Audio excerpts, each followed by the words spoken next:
Right now, somewhere in your house, there's a lighter, a stove, or a box of matches sitting in a drawer you never even think about. You could produce fire in less than a second. You wouldn't even glance down while you did it. Now picture that lighter as the only one that exists anywhere on the planet. There isn't a second one. Nobody will ever make another. If it burns out, it's gone permanently. That was the actual situation ancient humans lived in. Fire wasn't something you simply used. Fire was something you kept alive, the way you'd keep a pet, a child, a member of your own family. And it was capable of dying. Rain could take it. Wind could take it. Crossing a river could take it in 3 seconds flat. A single careless step could take it. And if the fire went out, people went with it. So here's the question almost nobody stops to ask. When the storm hit, and it always hit eventually, how did they keep that fire alive for days at a time without ever losing it? Because somehow they managed it for hundreds of thousands of years, through rain, through snow, across rivers and over mountains. Early humans carried fire from place to place and never once let it die out. The trick they came up with is one of the most brilliant things our species has ever pulled off, and odds are you've never even heard of it. Let's start with the piece that makes the rest of this click into place. Losing the fire wasn't a minor setback. It was the start of a countdown. Fire kept the cold from killing you overnight. It kept predators like hyenas and big cats at a distance, since almost nothing wants to walk toward open flame. It made meat safe to eat and turned roots and tubers that were nearly inedible raw into real food.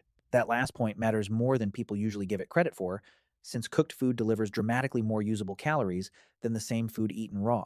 Take fire away, and you don't just get cold. You get hungrier, weaker, and slower. And in an ice age landscape, a slow human doesn't stay alive very long. But here's the detail that's going to stick with you. The single biggest threat to a traveling fire was never rain. It was something far more ordinary, and we'll get to exactly what that was shortly. First, you need to understand just how fragile this whole system actually was. A roaring campfire looks unstoppable. It throws sparks, it climbs, it feels permanent. It isn't. An active flame is a machine that has to eat continuously, needing fresh fuel every few minutes, steady airflow, and a dry surface underneath it, and losing any one of those brings the whole thing down fast. Now try lifting that machine and hiking 20 miles with it. You simply can't. A flame is the loudest, hungriest, least stable version fire takes. Wave a torch into a stiff wind, and it either snuffs out or tears through your fuel supply in minutes. And nobody was walking around with an unlimited stockpile of wood. So the entire challenge of moving fire boiled down to one question that sounds like a contradiction. How do you keep something burning without letting it actually burn? Ancient humans found an answer, and it's stranger than you'd expect. Here's the part that genuinely surprised me. In many groups, the person responsible for carrying the fire wasn't the strongest hunter in the band. It was frequently a child, or an elder, or someone no longer able to hunt. Someone whose entire job was keep walking and don't let it go out. Picture a 10-year-old trailing the group, holding a small container against their body. Inside it, a single glowing coal roughly the size of a walnut. That coal decides whether anyone eats tonight, whether the group survives the cold, and it's resting entirely in that child's hands. That's what an entire day's worth of duty looked like for around 100,000 years. And if prehistoric humans doing something this quietly sophisticated is new to you, go ahead and subscribe, because that's exactly the kind of overlooked history this channel digs into. Now let's open the container and look at what was inside, a form of burning most people have never really considered. There are two basic ways something burns. The first is flaming combustion, your campfire, bright, fast, and constantly hungry. The second is smoldering combustion, an ember, which behaves almost like a different substance entirely. It needs very little oxygen, doesn't demand constant fuel, and burns inward, slowly, at a lower temperature. A flame is a sprinter. An ember is built for distance, which is exactly what you need when the next camp is 15 miles away. Watch a grill sometime. The flames die down, everyone assumes it's finished, and an hour later the coals are still glowing underneath. A properly built ember can survive for hours on almost no airflow, and some can hold on for the better part of a day. Ancient people weren't hauling fire itself. They were hauling potential fire, a version the weather has a much harder time reaching. But you can't just scoop a hot coal into a bag and start hiking. The material matters enormously. Pull a normal coal from a fire and drop it in a pouch, and within 20 minutes, you'll have a cold black lump. Ordinary wood coals burn hot and die quickly, dense enough to either flare up or shut down entirely. What early humans needed instead was fuel that burns badly on purpose, refusing to flame, refusing to burn quickly, just sitting there glowing stubbornly for hours. Nature happens to be full of exactly that. Scattered across forest floors, walked past by nearly everyone without a second look. It's soft, light, damp on the outside, and looks like garbage. It's called punk wood, and once you understand it, the whole system starts making sense. Punk wood is rotten wood that fungus has been slowly consuming for years. That decay breaks down the dense internal structure of the log, leaving something soft and spongy, riddled with tiny air pockets. Dry it out, drop a live ember onto it, and it won't burst into flame. It just glows and keeps glowing, since those air pockets feed it barely enough oxygen to persist and never enough to flare. It's close to a perfect slow fuel, and hunter-gatherer cultures across the globe independently arrived at the exact same discovery. In Siberia, Africa, the Americas, Europe, and Australia, unconnected populations landing on identical technology. When a solution shows up everywhere at once, it tells you the underlying problem was universal. But punkwood wasn't actually the best material available. Something better grows directly on the side of a tree. Look at an old birch trunk in northern Europe, and you might spot a hard, gray, hoof-shaped growth jutting from the bark. It's called tinder fungus, Fomes fomentarius, and it might be the single most underrated object in Stone Age daily life. Slice it open, and there's a soft, brown, suede-like layer inside. Ancient people learned to cut that layer free, pound it flat, and sometimes soak and dry it repeatedly to prepare it. The result catches a single spark almost instantly and holds a glow for a remarkably long time. People carried pieces of it constantly, standard survival equipment, functionally the original battery. That same processed fungus material later became known across Europe as amadou, and it stayed in everyday use for centuries, showing up in fly fishing kits and early wound dressings long after most people had forgotten where it came from. And we know all of this wasn't guesswork, because a man died in the Alps roughly 5,300 years ago, carrying exactly this kind of kit. In 1991, two hikers found a body preserved in the ice, later identified as Ötzi the Iceman, frozen so quickly and completely that his skin, clothing, stomach contents, and equipment survived almost intact. For archaeologists, that's extraordinary, because Ötzi wasn't arranged in a burial by other people. He was a man caught mid-journey, carrying exactly what he judged he needed that day. And researchers have since found an arrow wound in his shoulder, suggesting he may have been fleeing something when he died. A detail still debated, but one that makes his gear all the more telling. Inside a small birch bark container, he carried charcoal fragments wrapped in fresh maple leaves. He wasn't hauling wood to eventually build a fire, he was hauling fire itself. The green, damp leaves insulated the coals and slowed their burn, and the bark container held everything together. Separately, he carried strips of tinder fungus, along with lumps of pyrite, the mineral that throws sparks when struck correctly against flint. That means his kit had two independent systems, an ember already alive, and a backup spark starting kit in case that ember failed. A primary system and a redundant one, carried by a single man walking alone through the mountains. That isn't primitive improvisation, that's engineering. There's a reason the container was birch bark specifically, and it says a lot about how well these people understood materials. Birch bark is naturally water resistant, loaded with a waxy compound called betulin that repels moisture, which is exactly why it peels away in intact sheets and survives on a forest floor for years after the tree beneath it has rotted. Rain runs straight off it. It doesn't soften or sag, and it's flexible enough to fold and stitch into a container without splitting, giving you a lightweight, waterproof, sewable box free from an extremely common tree. Stack the layers, and you get a genuine system.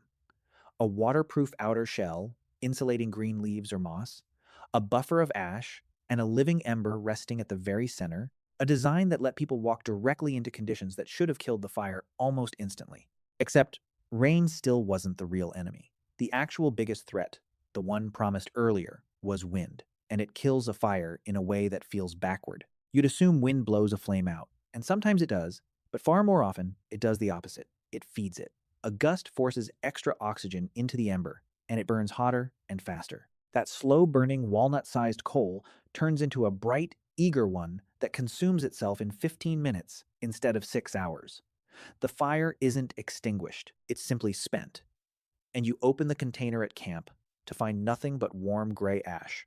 That's how most fires were actually lost. Not in some dramatic downpour, but quietly, on an ordinary windy afternoon, while everyone was walking and thinking about dinner. That's exactly why container design mattered so much, and why the opening was always kept small. These containers were never wide bowls. They were tubes, horns, pots, or folded pouches with a narrow mouth, often packed with moss right at the top to choke down the airflow. Just enough oxygen to keep the ember alive, never enough to let it fully wake up. Carriers learned to judge that balance by feel, by warmth against their side, by the thickness of the thin smoke curling from the opening. Thickening smoke meant it was running hot, so they'd pack it tighter. Fading warmth meant it needed air, so they'd loosen it and give one gentle breath. That skill took years to develop, and like any real craft, it had to be taught and corrected across generations. One more variable shaped how people carried fire: their own bodies. These containers were usually carried tight against the torso, under a cloak, at the hip beneath fur, and that wasn't just convenience. A human body constantly runs at roughly 37 degrees Celsius, and in freezing air, an exposed ember loses heat quickly. Tucked against a warm body under insulating hide, it loses that heat far more slowly. The person carrying the fire effectively became part of its insulation. But keeping an ember pressed against your chest created a separate problem once weather turned genuinely bad, and it wasn't the one most people would guess. During a storm, the danger wasn't only water landing directly on the container. It was humidity in the air itself. Moss absorbs dampness, bark turns slick, and moisture slowly works its way toward the core. When water reaches a hot ember, it doesn't just cool it, it produces steam, displacing oxygen while dropping the temperature at the same time, which means an ember can die from the inside without ever being directly touched. So people adapted, tucking under rock overhangs, keeping the container on the sheltered side of their body, and, critically, storing spare dry tinder in a completely separate pouch, never alongside the primary ember, so that if one system failed, the other still had a chance. Then came the moment that decided lives outright: the river crossing, cold water up to the chest, everyone needing to get across, someone holding the fire above their head with one hand, leaving only the other free for balance. If that person slipped, the choice had to be made in a fraction of a second: save yourself or save the fire. And historically, both choices got made by different people in different moments. It's a small, unglamorous crisis ancient humans faced constantly, and one that's almost entirely disappeared from how we picture prehistoric life. Carrying fire through the day was only half the challenge. The other half was surviving the night, since a fire has to stay alive through roughly 8 hours of sleep with nobody awake to feed it. So people developed a technique still used today, called banking the fire. You let the flames burn down into a bed of hot coals, then rake ash directly over the top and bury them. That ash layer traps heat in and chokes off most of the oxygen, so the coals smolder rather than burn. Done properly, you can walk away for 8 or 10 hours, come back, brush the ash aside, add dry tinder, give one breath, and the fire returns almost like resurrection. It's simple physics, worked out and passed down entirely without writing, and it left a permanent mark on the English language. The word curfew comes from the Old French couvre-feu, meaning literally cover the fire. In medieval towns, an evening bell signaled exactly that: bank your coals, the day is finished. The word survived intact, while its meaning drifted completely, from protect the embers to stay indoors, a sign of how central this nightly ritual once was. At this point, the obvious objection shows up. Why not simply start a new fire instead of hauling an old one around? Rubbing two sticks together works, doesn't it? It does, technically. Bow drills and hand drills are genuinely effective friction fire methods, but only under fairly narrow conditions. You need a completely dry spindle and hearthboard, bone-dry tinder, an intact cord, and enough strength and technique to keep going without stopping for several minutes. Now, put all of that into an actual rainstorm, where the ground is soaked, your hands are numb, and your cord has gone slack. Under those conditions, friction fire isn't merely difficult, it's close to impossible. And modern practitioners of primitive fire starting will tell you the same thing. Wet weather is where fire starting attempts go to fail. What about sparks, since Otzi was carrying pyrite? Striking pyrite against flint does throw genuinely hot fragments, a legitimate method. But a spark is a tiny particle burning for a fraction of a second, carrying almost no stored heat, and it only becomes useful if it lands on tinder kept perfectly dry. In a storm, perfectly dry tinder doesn't exist unless you've protected it carefully all day. The spark was never the hard part. The tinder was, which means every serious fire-carrying kit was, at its core, a tinder management system. Precious, dry material sealed against the body, sometimes stored inside a hollow bone or horn. That distinction also explains a genuine puzzle in the archaeological record. Some ancient groups show extraordinary fire mastery, while others show almost none. Neanderthals used fire without question. Their sites are full of hearths, charred bone, and ash layers, but there's a long-running debate over whether they could reliably ignite fire on demand or mostly kept existing fires burning once they had them. A 2016 study analyzing manganese dioxide fragments at a Neanderthal site in France added an interesting wrinkle. Researchers had long assumed the black mineral was body paint, but it's a relatively difficult pigment to source compared to easier alternatives nearby, and tested experimentally. Ground manganese dioxide mixed into tinder actually lowers the ignition temperature of wood. That's not decoration. That's a functional fire additive, applied roughly 400,000 years before chemistry existed as a discipline, though some researchers remain cautious about how confidently that intent can be established from a single site. If fire could be that difficult to reliably produce, was there ever a group that essentially gave up trying and simply kept it alive permanently instead? Outside observers in the 19th and early 20th centuries described exactly that possibility. Among the Andaman Islanders, an isolated population in the Bay of Bengal, whose fires reportedly burned continuously in camp, were carried as smoldering material during travel, and were relit from a neighbor's fire if a family's own ever failed. A similarly debated account exists for Tasmania, where some records suggest fire was primarily transported and preserved rather than started from scratch. Historians remain genuinely divided over how reliable these colonial-era accounts are, since outside observers often misunderstood what they were watching. But even treated cautiously, these accounts point to something striking. A population that may have depended on fire handed down in an unbroken chain, meaning a group could plausibly lose the technical ability to ignite fire and still survive, as long as nobody ever let the flame itself die. Fire carrying took a different shape in Australia. Aboriginal Australians traveled with fire sticks, and local plants supplied exactly the right fuel. Certain banksia cones, once lit, smolder for hours without flaming, dense and woody with countless tiny internal chambers, a natural slow-burning battery carried across the countryside all day. Fire wasn't only transported, it actively shaped the land. Controlled, deliberate burning cleared undergrowth, encouraged fresh growth, drew grazing animals toward predictable locations, and reduced the fuel-feeding catastrophic wildfires, a sustained form of landscape management carried out for thousands of years with nothing more than a smoldering stick. Fire's biggest role was arguably social rather than practical. When a group's fire died from bad luck or a mistake, nobody sat down and started drilling wood in the rain. They walked to the nearest neighboring group and asked for a light. And across nearly every documented hunter-gatherer culture, refusing that request was treated as close to unthinkable, since the person asking today might easily be the one you'd need to ask next winter. That's an insurance system with no currency, just a shared understanding that fire moves toward whoever needs it, and every ember crossing from one camp to another created a genuine bond between those groups. Giving away an ember cost the giver nothing, which may make it one of the most efficient acts of generosity humans ever invented. That instinct never disappeared. In ancient Rome, the Vestal Virgins were priestesses whose central responsibility was maintaining a sacred flame inside the Temple of Vesta, tied directly to the safety of the city, and letting it go out was treated as a genuine catastrophe with real punishment attached.